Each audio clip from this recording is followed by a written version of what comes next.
These are some of my thoughts on the colour of Ultimate Game. Number one, it was such an entertaining game. It was close all the way through. It could have gone either way. It was a back and forth game. It's always fun to watch. There was amazing plays throughout. Some of the highlights for me included Sadie Jajerski's defensive layout bid, speed and hustle to get back, and all to the path of the offender, which ultimately led to the turnover. Without the defense there and that bid, even if it was unlikely to get the interception, the action itself caused a turnover, which is just good defense.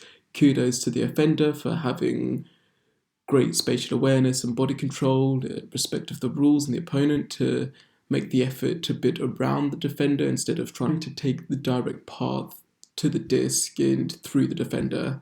Another highlight which I particularly enjoyed was Jakeem Polk's toe-in, had an excellent read of the disc and pitch awareness to toe in on the sideline as the disc was fading back towards the pitch. It was also good poise to actually complete the play. I feel like we've all been there when we're completely wide open, waiting for the disc to arrive. You could at times overthink it and miss the catch or drop it or do not score, essentially. And I feel that, yeah, it did a good job making the play. I do think, though, that if the defender hadn't given up on that play when they did, there's a possibility they could have had a bid. Obviously, it's easy to say from this side of the screen, especially when you're marking someone like Jakeem Polk when he already has separation, but the disc did float a lot, so who knows what might have happened. Nevertheless, still a great play, and also what a throw. If I had like millimeters more away when it stalled out near the sideline over the end zone, it would have continued like on the same trajectory and died out of bounds, making it an impossible situation for the receiver. But because of the nuance of just the throwing angle, it came back in as it was stalling, giving the receiver a chance to make the play. It was like an extreme example of throwing your receiver open. And final big highlight for me was Max Charles's bid around Byron Lou on the second effort play. He did have a step on him, but the defender was right there, anticipated it. Lou maybe got a bit antsy, wanting to go up early, and bumped Charles, which stopped him going up and making the play like he moved to go do. But it was great concentration and read of the disc to play through the contact and make the play. It would also be rude not to mention that throw. Very, very spicy. Number three, the pudding was great by both teams. Don't need to say much more than that, really. Number four, the crowd was lit. Engaged crowds always makes watching the games more fun. And number five, finally, the play of Cynthia Thomas. She was the MVP for the match, in my opinion. But it was close, you know. Some of the things I was meh on was the commentary. Now, there's just a personal preference, and I'm not saying it was bad. I think the content of what they were saying was really good, and there were a few gems in there. Especially liked the line about someone having cartoonish speed, and I feel they did a good job in explaining the project and the game. But I would have liked to have felt more energy coming through. Like in my brain, there was a disconnect between what my eyes were seeing the players do and the energy they were exerting and the accompanying commentary. It almost made some of the plays feel routine when there's nothing routine about back-to-back chest height, full extension layout bids, and all of the other craziness going on.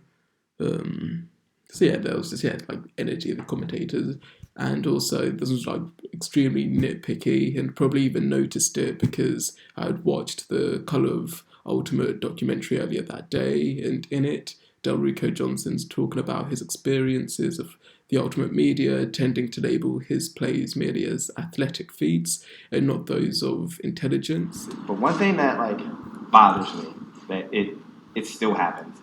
Um, you'll see a defensive play, Multi-World will write about it, and it'll be like, "Oh, Bo Kittredge made this like really skillful cut.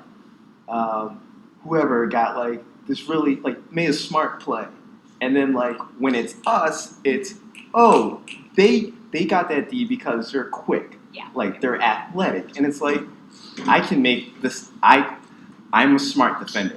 Like stop putting me. When watching the game, I feel like I heard athletic play a lot. Once again, as I said, it's nitpicky, and I was probably hypersensitive to it having watched the doc. Um, and maybe what I'm getting at is it might have just been cooler to hear a more nuanced breakdown of what made the play athletic, as athleticism can cover such a broad spectrum, and I'm sure the commentators are more than capable of doing it. If my memory serves, Keith said something. Um, Keith said something had been involved with the Ultimate community for about 20 years, which is nearly as long as I've been alive. So you definitely would have forgotten more about Ultimate than I've ever even learned, and I could be wrong about that as well. So don't hold me to that. It was just also it was the last game of the tournament, and I'm assuming they just spent a whole day commentating. But yeah, it was just something I thought important to mention. Some of the things I would have liked to have seen. I would have loved to have seen like a shot of the commentators. Like overall, I think they did a bang up job, and I think a shot like being able to visually see the commentators would have been good for visibility, especially. For people to see, like, hey, people of color can be commentators too, and I guess that can go into the wider conversation about diversity and representation in the media, both generally speaking and also within the Ultimate community. And I'm not about to start trying to guess the identities of the production crew from like a few glancing frames when you can see like a cameraman in the background. But if there were people of colour involved in the production, it would have been cool to see them doing their thing. And like I even felt a sense of excitement. I saw there was like a black photographer roaming about. It would have been a cool thing just to have seen like people of color in those other roles. How that would work logistically, I don't know, because I can also very much appreciate the skills of the camera people. As someone who's filmed a little bit of Ultimate themselves, I was one of the camera people who filmed World Under 24's finals in Heidelberg last year. Besides all of that, you can tell from the broadcast they're a highly skilled group of professionals, and their proficiency helped make the viewing experience what it was. And I know you usually don't want to pull the curtain back too much. I just think it would have been like it would have aligned with the values of the project, not just to tackle issues of diversity on the pitch, but also highlight diversities in the frisbee industry, if there even is such a thing. Um, in conclusion, I loved it. First and foremost, it was an exciting viewing experience, and I'm jealous I couldn't have been there IRL to witness it. I'm definitely inspired by the work they're doing. As a black minority ethnic in this sport, it can definitely be isolating at times if you're constantly in spaces where not a lot of people look like you, but I felt a shared sense of community watching the stream, especially because of the live chat. I know a lot of the games streamed to YouTube last year, the comments were turned off, which I think is a real shame. But yeah, overall, couldn't have asked for much more. It was a great game, great work, and yeah, I'd love to see the next one.